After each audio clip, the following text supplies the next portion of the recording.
আছি হচ্ছে marine drive রোডে প্রচণ্ড পরিমাণ অ্যাক্সিডেন্ট হচ্ছে, তাই হয়তো রাস্তা বাড়ানোর সম্ভাবনা আছে। আর যারা বাইকার তারা এখানে মোটামুটি একটা বাইক চালায় অন্যরকম একটা ফিল পায়। যদি আপনি এই রোডে যদি বাইক রাইড না করেন তাহলে আপনার কাছে মনে হবে যে আপনার জীবনের কিছু অপূর্ণতা রয়ে গেছে। মেরিন ড্রাইভ রোড দিয়ে যাচ্ছি ইনানি।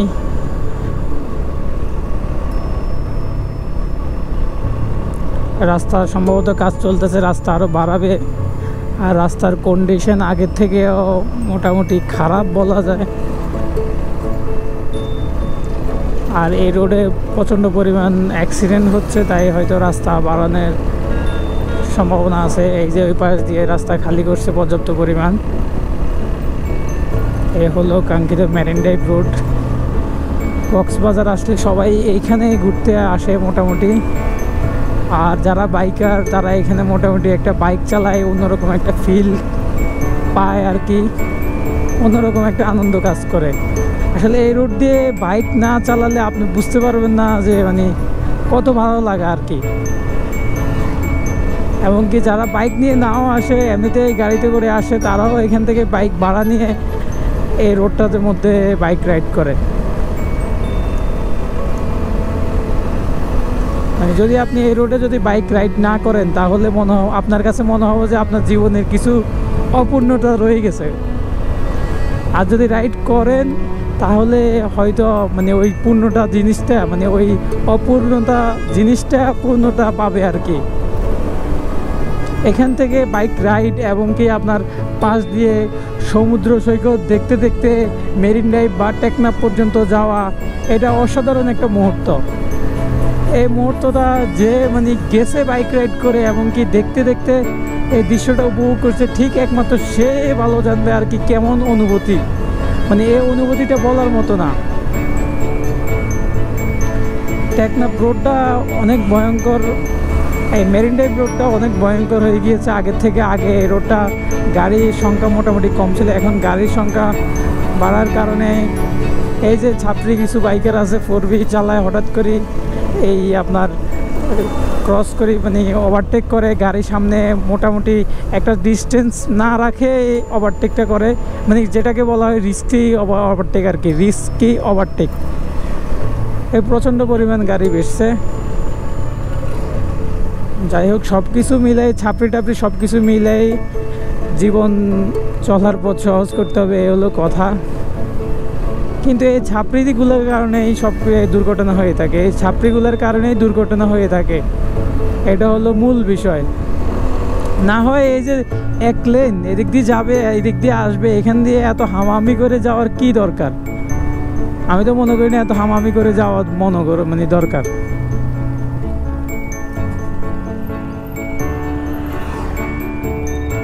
আরে ভাই এদিক দিয়ে রোদ রোদ রোদ তো অনেক, রোদ অনেক। আমরা আগে ওইদিকে যাই, আসার সময় দাঁড়াবো। আর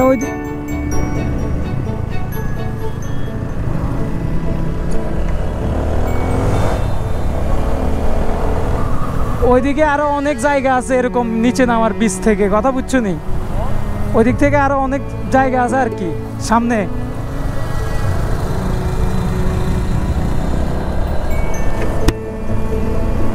যাকে যাত্রী বলছি সে আমার সাথে আসছে, কথা বুঝছেন? তার নাম হলো লাবিব। কোনো কাজ ছাড়া কোনো কিছু ছাড়া হুদাই গাড়িটা জোরে টানে, হুদাই ওভারটেক করে, হুদাই ওভার স্পিডিং করে, যা আমার একদমই পছন্দ না।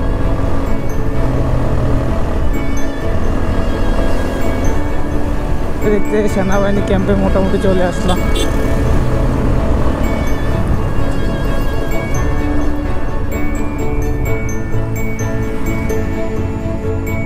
এইখানে ধীরে চলুন লেখা,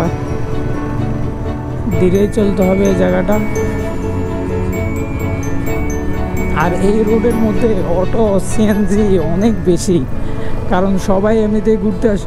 অটো সিএনজিগুলা রিজার্ভ নিয়ে মেরিন ড্রাইভ, ইনানি, পাটুরিয়া টেক এগুলি ঘুরতে আসে, তো ওই বেশিরভাগ লোকগুলো সিএনজি এবং আপনার অটো রিক্সাগুলোই সাজেস্ট করে, মানে অটো আর সিএনজি রিক্সাগুলোই রিজার্ভ করে নেয় আর কি ঘোরার জন্য। তার কারণে এত অটোরিকশা অ্যান্ড সিএনজি। মানে একটু বাইকটা টান দিলে সামনে মানে অটো একটা এসে পড়ে, আবার আরেকটু সামনে টান দিলে সিএনজি একটা এসে পড়ে, এই আর কি। আর এদিক দিয়ে তো মানে ভাড়া চালিত বাইকারদের কথা নাই বললাম, হুটহাট করে টান দিয়ে ওভারটেকিং করে।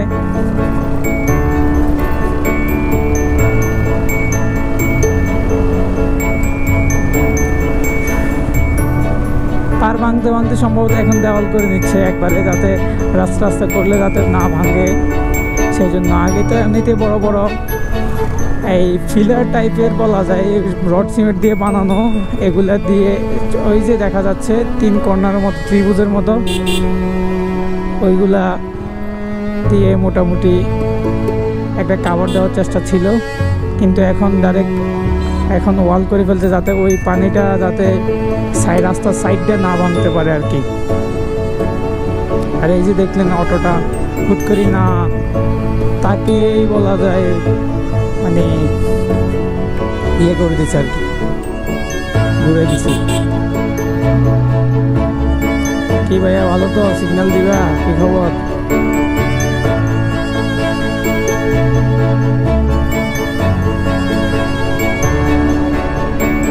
সিগন্যাল দিব না, সিগন্যাল দিচ্ছে হয়তো এই আপনার যেগুলো বাইকগুলো ভাড়া নিছে ওইগুলা সিগন্যাল দিচ্ছে সম্ভবত। ওইগুলো থেকে এখন কিছু খাওয়া দাওয়ার ধান্দা এই আর কি। আর আমরা দেখতেছি সব কিছু ওকে আছে, যে না সিগন্যালটা না আমার দিকে তাকাই ছিল। অন্যরকম অনুভূতি, 2 পাশে 2টা গাছ, এদিক দিয়ে সমুদ্র দেখা, রোডটা অনেক সুন্দর। আর মেরিন ড্রাইভের রোডটা বলা যায় কিছু অংশ একদমই বাজে, আর কিছু অংশ একদম সুন্দর, মানে যা আপনার মনোমুগ্ধকর হয়ে যাবে। আর কিছু অংশ এমন বাজে মানে যা বলার বাহিরে, মনে হচ্ছে যে একবার দুনিয়ার সবচেয়ে বাজে রোড। আসলে যেগুলা বাজে এগুলো ঠিক করার দরকার মনে করি আমি।